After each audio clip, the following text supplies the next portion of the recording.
यह कहानी पाकिस्तान की उस जमीन से उठती है जिस जमीन का नाम है लयारी कराची, जहां कानून किताबों में जिंदा है और सड़कों पर खौफ। धुरंधर किसी एक डकैत या मौत की फिल्म नहीं है, यह उस सिस्टम का आईना है जिसमें अपराध, राजनीति और सुरक्षा, ये तीनों की अगर हम बात करें तो ये तीनों एक दूसरे के सहारे कहीं ना कहीं चलते हैं।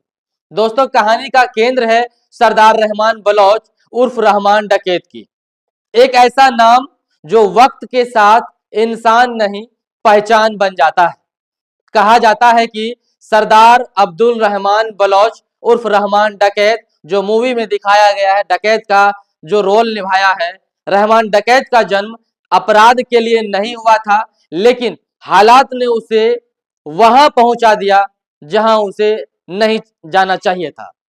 जब थाने से इंसाफ नहीं मिलता है, जब पहचान और हैसियत सबसे पहले पूछी जाती है, जब कोर्ट, कचहरी, अदालत, प्रशासन की बात करें, हम थाने की बात करें, चक्कर काटते काटते लोगों के तलवे घिस जाते हैं, जब सही होकर भी लोगों को न्याय नहीं मिलता है, लोगों को कोर्ट, कचहरी, प्रशासन की बात करें, वहां पर दर दर जाकर भटकना पड़ता है, तब बंदूक हथियार शायद लोगों के लिए जवाब बन जाती है।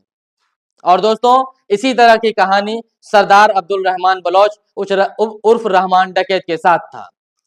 इलाके के अंदर रहमान का खौफ इतना कि रहमान धीरे धीरे इलाके का सबसे बड़ा डर बनता है, लेकिन उसकी ताकत सिर्फ हथियार नहीं होती, उसकी असली ताकत, उसका सबसे बड़ा जो होता है, वो सबसे बड़ा नेटवर्क होती है। वो समझौते, वो फोन कॉल्स, वो चुप्पियां, जिनके सहारे एक पूरा का पूरा इलाका उनके इशारे पर चलता है। और इसी दुनिया में दाखिल होता है एक और नाम, वो नाम है असलम चौधरी। असलम चौधरी के बारे में आपको बता दें कि असलम चौधरी जो न पूरी तरह से सत्ता है, न पूरी तरह से अपराध, वह सिस्टम को भीतर से जानता है और वो यही उसकी सबसे बड़ी ताकत भी है। वो सब कुछ पता होता है कि सिस्टम के अंदर क्या हो रहा है, और सबसे बड़ी कमजोरी भी उसका यही था। असलम जानता है कि कौन सा अफसर किसके इशारे पर चुप हो सकता है या फिर चुप है, कौन सा नेता किससे सुरक्षित है, और किस कीमत पर शांति पैसे देकर या जो भी हो वो देकर खरीदी जाती है। ये सब बात असलम को पता था। वह यह भी समझता है कि अगर यह संतुलन टूटेगा तो खून बहेगा। लेकिन कहानी यही नहीं रुकती दोस्तों। असलम के हाथ एक ऐसी जानकारी लगती है जो रहमान के पूरे साम्राज्य और पूरे के पूरे सिस्टम की मिली भगत को बेनकाब कर सकती है। यह जानकारी असलम चौधरी को लग जाती है, और यह जानकारी अगर बाहर आती है तो सिर्फ एक डकैत नहीं, कई ताकतवर चेहरे सवालों के घेरे में आ जाते हैं। और दोस्तों, फिर आती है वह रात जो पूरी कहानी की दिशा, दशा, सब कुछ अचानक से बदल देती है। देर रात की कॉल्स, घबराई हुई आवाज और एक आशंका कि अगर कुछ हो गया तो यह हादसा नहीं होगा।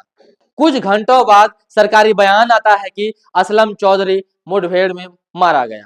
कागजों में मामला बंद हो जाता है, लेकिन जमीन पर सवाल खड़े हो जाते हैं कि गोली की दिशा, गायब रिकॉर्ड्स और घटना स्थल की चुप्पी, ये सब इशारे करते हैं कि यह सिर्फ एनकाउंटर नहीं था, बल्कि यह सच को खामोश करने की कोशिश थी। यहीं पर फिल्म सबसे अहम सवाल छोड़ती है कि क्या असलम की मौत का आदेश रहमान डकैत ने दिया था, या फिर रहमान डकैत खुद किसी बड़े खेल का मोहरा था। क्योंकि इस कहानी में डकैत चेहरा है, लेकिन खेल पर्दे के पीछे खेला जाता है। पाकिस्तान की इस कहानी में कोई पूरी तरह हीरो नहीं है और कोई पूरी तरह विलन भी नहीं है। यहाँ सिस्टम जिंदा रहता है, किरदार बदलते रहते हैं।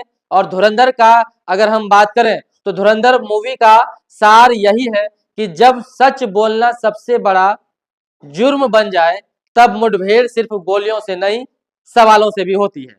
और आखिर में बचता है एक ही सवाल, और वो सवाल है कि क्या इंसाफ को हमेशा खामोशी की कीमत चुकानी पड़ेगी।